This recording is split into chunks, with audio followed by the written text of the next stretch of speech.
வணக்கம்.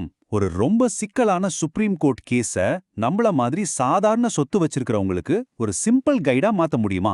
அதான் இன்னைக்கு பார்க்க போறோம். இது வெறும் சட்ட கிளாஸ்லாம் கிடையாதுங்க. உங்க சொத்தை எப்படி பத்திரமா பாத்துக்கிறதுன்னு சொல்ற ஒரு முக்கியமான பாடம். கொஞ்சம் யோசிச்சு பாருங்களேன். உங்க காலி இடத்துல யாருனே தெரியாத ஒருத்தர் திடீர்னு வீடு கட்ட ஆரம்பிச்சா நீங்க என்ன பண்ணுவீங்க? நினைச்சாலே பயமா இருக்குல்ல. யாருக்கு வேணாலும் இது நடக்கலாம். இந்த ஒரு கேள்விதான் அனத்துல சுதாகர் கேஸோட மொத்த மையப்புள்ளியே. சரி வாங்க, இதுக்குள்ள இன்னும் கொஞ்சம் டீப்பா போய் பார்க்கலாம். இந்த கதையே ஒரு பெரிய கன்ஃபியூஷன்ல தான் ஆரம்பிக்குது. ஒரே ஒரு பிளாட், ஆனா அதை 2 பேர் வாங்கியிருக்காங்க. அதுவும் 2 வேற வேற ஆளுங்க கிட்ட இருந்து. இது எப்படி ஒரு 30 வருஷ சட்ட போராட்டமா மாறுச்சுன்னு பாப்போமா? எல்லா பிரச்சனைக்கும் ஆரம்பம் இந்த காலிமனை தான். நீங்க டாக்குமெண்ட்ஸை பார்த்தீங்கன்னா இந்த மொத்த கேஸுமே 2 சேல் டீடுக்கு நடுவில் நடந்த ஒரு சண்டை தான். மேலோட்டமா பார்க்கும்போது இது ஒரு சாதாரண சொத்து வாங்குற மாதிரி தான் தெரியும். ஆனா ஒவ்வொரு பேப்பருக்கு பின்னாலையும் ஒரு பெரிய சட்ட போராட்டமே ஒளிஞ்சிருந்தது. பிரச்சனையின் ஆணிவேரே இங்க தான் இருக்கு. ஒரு பக்கம் ரெட்டி குடும்பம். அவங்க என்ன சொன்னாங்கன்னா 1968ல ருக்மிணி பாயின் ஒரு சகோதரி கிட்ட இருந்து நிலத்தை வாங்கினதா சொன்னாங்க. அந்த நிலத்தை அவங்க அண்ணன் 1961லயே வாய்மொழியா பரிசா கொடுத்ததா ஒரு வாதத்தை வச்சாங்க. இன்னொரு பக்கம் அனத்துல சுதாகர். அவரோ 1977ல எல்லா கவர்மெண்ட் ரெக்கார்ட்லயும் பேர் இருந்த ஒரிஜினல் ஓனர் தாமோதர் ராவ் கிட்ட இருந்து நேரா வாங்கினதா சொன்னாரு. சோ இங்க முக்கியமான பாயிண்ட் என்னன்னா, இது ஒரு வாய்மொழி வாக்குறுதிக்கும், அதாவது எந்த ரெக்கார்டும் இல்லாத ஒரு பேச்சுக்கும் கவர்மெண்ட் ரெக்கார்ட்ல பக்காவா இருக்கிற ஆவணங்களுக்கும் நடுல நடந்த சண்டை. இதுதான் இந்த கேஸோட மையமே. 2 பேருமே தாங்கள் சொல்றதா 100க்கு 100 சரின்னு ரொம்ப உறுதியா நம்புறாங்க. சரி, இப்ப கதையோட அடுத்த ஸ்டேஜுக்கு போலாம். இந்த கேஸ் கோர்ட்டுக்கு போனப்போ என்னாச்சு தெரியுமா?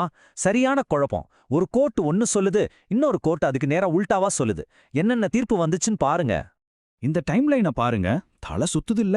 முதல்ல ட்ரையல் கோர்ட்ல வாதிக்கு சாதகமா தீர்ப்பு வருது. அப்புறம் மேல்முறையீட்டு நீதிமன்றத்துல அப்படியே தலைகீழா மாத்தி பிரதிவாதி ஜெயிக்கிறாரு. அதுக்கப்புறம் ஹைகோர்ட் மறுபடியும் முதல் தீர்ப்பை ஓகே பண்ணுது. ஒவ்வொரு கோர்ட்டும் ஒவ்வொரு விதமா தீர்ப்பு சொல்லுது. கடைசியா சுப்ரீம் கோர்ட் என்னதான் சொல்ல போகுதுன்னு ஒரு பெரிய எதிர்பார்ப்பு உருவாயிடுச்சு. இவ்வளவு பெரிய சட்ட போராட்டத்தோட மையமே இந்த ஒரு சிம்பிள் கேள்விதான். உங்க சொத்தோட ஓனர்ஷிப்பே சந்தேகத்துல இருக்கும்போது சும்மா அவங்க உள்ள வராம தடுங்கன்னு ஒரு கேஸ் போட்டா போதுமா? இல்ல இந்த சொத்து எனக்கு தான் சொந்தம்னு நிரூபிக்க வேற பெரிய கேஸ் போடணுமா? இதுக்கு தான் சுப்ரீம் கோர்ட் பதில் சொல்ல வேண்டியிருந்தது. இப்போ நாம இந்த விளக்கத்தோட கிளைமேக்ஸ்க்கு வரோம்.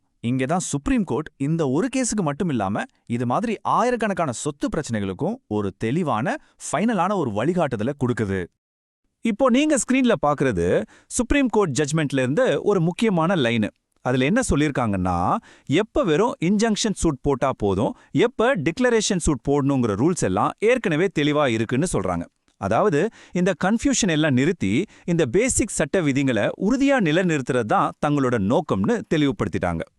சரி, டைப் கேஸ் தடையாணை வழக்கு, அதாவது சூட் ஃபார் இன்ஜங்ஷன். இது ரொம்ப சிம்பிள். உங்ககிட்ட ஒரு சொத்து இருக்கு, அதோட டைட்டில்ல எந்த பிரச்சனையும் இல்ல. ஆனா யாராவது உங்களுக்கு தொந்தரவு கொடுக்குறாங்க, இல்ல உங்க இடத்துக்குள்ள நுழைய பாக்குறாங்கன்னா அவங்கள தடுக்க சொல்லி நீங்க போடுற கேஸ் தான் இது. சிம்பிளா சொல்லணும்னா ஒரு சட்டப்பூர்வமான உள்ளே வராதே போர்டு மாதிரி. 2வது டைப் உரிமை பிரகடன வழக்கு, அதாவது suit for declaration of title. இது சும்மா தொந்தரவை தடுக்கிறது மட்டும் இல்ல, இந்த சொத்து எனக்கு தான் சொந்தம்னு கோர்ட்டே அதிகாரப்பூர்வமா அறிவிக்கணும்னு நீங்க கேட்குற கேஸ். இங்க நீங்க சும்மா வெளியே போகணும்னு சொல்லல, இந்த இடத்தோட ஓனரே நான் தான்னு சட்டப்பூர்வமா ஒரு சீல் குத்த சொல்லி கேட்குறீங்க. இப்போ நீங்க பாக்குறது அந்த ஜட்ஜ்மெண்டோட ரொம்ப ரொம்ப முக்கியமான ஒரு பகுதி. இந்த பேராகிராஃப் 17ல தான் எந்த சூழ்நிலையில எந்த கேஸை ஃபைல் பண்ணணும்னு கோர்ட் தெளிவான ரூல்ஸை வகுத்துது. நம்ம இந்த முழு விளக்கத்துக்கும் ஆதாரமே இதுதாங்க. சரி, இப்ப அந்த ரூல்ஸ பாப்போம். எப்போ ஒரு சிம்பிளான இன்ஜங்ஷன் சூட் போதும்?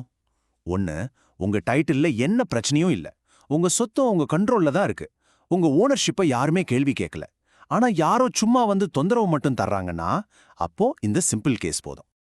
ஆனா எப்ப நீங்க கண்டிப்பா உரிமை பிரகடன வழக்கு போடணும்? உங்க டைட்டிலேயே ஒருத்தர் கேள்வி கேட்கறாருன்னு வச்சுக்கோங்க, இல்ல இது ஏன் இடம்னு அவரும் உரிமை கொண்டாடுறாருன்னா அப்போ சீனே டோட்டலா மாறிடும். குறிப்பா இந்த கேஸ்ல வர்ற மாதிரி காலி இடமா இருந்தா யார்கிட்ட சரியான பத்திரம் இருக்கோ அவங்க தான் ஓனர்னு சட்டம் எடுத்துக்கும். இந்த மாதிரி நேரத்துல சும்மா இன்ஜங்ஷன் சூட் போட்டா பத்தாது, நீங்க முதல்ல உங்க ஓனர்ஷிப்பை நிரூபிக்கிற அந்த டிக்ளரேஷன் சூட்டை தான் போடணும். அதனால தான் சுப்ரீம் கோர்ட்டோட தீர்ப்பு ரொம்ப தெளிவா இருந்துச்சு. ரெட்டி குடும்பத்தோட உரிமைய ஆரம்பத்துல இருந்தே அனத்துல சுதாகர் கேள்வி கேட்டுக்கிட்டே இருந்தாரு. அப்படி இருக்கும்போது அவங்க சிம்பிளா ஒரு இன்ஜங்ஷன் சூட் போட்டது தப்பு. முதல்ல அவங்க தங்களோட ஓனர்ஷிப்பை நிரூபிச்சிருக்கணும். அதனால அவங்களோட கேஸை தள்ளுபடி பண்ணிட்டாங்க. ஓகே, இப்போ இந்த மொத்த கேஸ்ல இருந்தும் நாம என்ன கத்துக்கணும்? இது எனக்கும் உங்களுக்கும், அதாவது சொத்து வச்சிருக்கிற ஒவ்வொருத்தருக்கும் பிராக்டிக்கல் லைஃப்ல எப்படி யூஸ் ஆகும்னு பார்க்கலாமா? இந்த 3 விஷயத்த மட்டும் நல்லா மனசுல வச்சுக்கோங்க. 1, உங்க டைட்டில் தான் ராஜா. சொத்து உங்க கண்ட்ரோல்ல இருக்கிறது நல்லதுதான். ஆனா தெளிவான எந்த சிக்கலும் இல்லாத டைட்டில் தான் உங்களுக்கு கடைசி வரைக்கும் பாதுகாப்பு. 2, சரியான ஆயுதத்தை தேர்ந்தெடுங்க. உங்க ஓனர்ஷிப்பையே ஒருத்தர் சேலஞ்ச் பண்ணா சும்மா ஒரு தடை உத்தரவு போதாது. முதல்ல உங்க டைட்டில சட்டப்படி நிலைநாட்டணும். 3, காலி மனைகள் ரொம்ப ஸ்பெஷல். ஏன்னா காலி இடங்களை பொறுத்த வரைக்கும் யார்கிட்ட பத்திரம் இருக்கோ அவங்க தான் உண்மையான ஓனர்னு சட்டம் திறந்தனேனும்.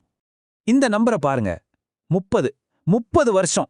ஒரு சின்ன சட்ட தவறு இந்த கேஸ 30 வருஷமா கோர்ட்ல இழுத்தடிச்சிருக்கு. இதுவே சரியான சட்ட நடவடிக்கையை ஆரம்பத்திலே எடுக்கிறது எவ்வளவு முக்கியம்னு நமக்கு சொல்ற ஒரு காஸ்ட்லியான ரிமைண்டர். போகும்போது உங்களுக்கு நீங்களே இந்த கேள்வியை கேட்டுக்கோங்க. உங்க சொத்து பத்திரம் நாளைக்கு ஒரு சவால் வந்தா அதை தாங்குற அளவுக்கு தெளிவா இருக்கா? இந்த கேஸ்லேருந்து நாம கத்துக்கிட்ட பாடம் ஒண்ணுதான். நம்ம எல்லாருமே நம்ம சொத்து டாக்குமெண்ட்ஸை ஒரு தடவை எடுத்து பார்த்து சரி பார்க்கணும். அது ரொம்ப ரொம்ப முக்கியம்.